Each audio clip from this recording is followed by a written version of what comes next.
Който живее под покрива на Всевишния, той ще пребъдва под сянката на Всемогъщия.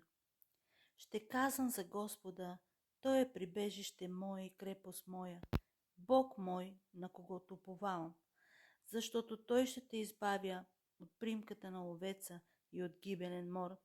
С перата си ще те покрива и под крилете му ще се скриеш. Неговата вярност е щит и закрила.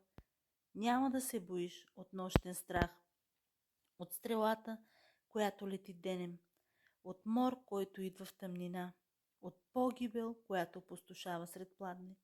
1000 души ще паднат от страната ти и 10 000 до десницата ти, но при тебе няма да се приближи.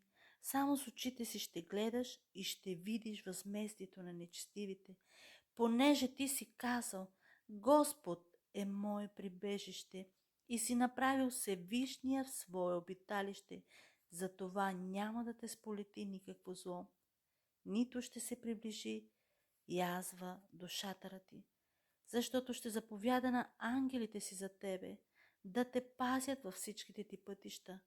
На ръце ще те вдигат, да не би да удариш камък крака си. Ще настъпиш лъв и яспит, ще настъпчеш млад лъв и змия, понеже Той е положил в мене любовта си, казва Господ. За това ще го избавя и ще го поставя в безопасност, защото е познал името ми. Той ще ме призове и аз ще го послушам.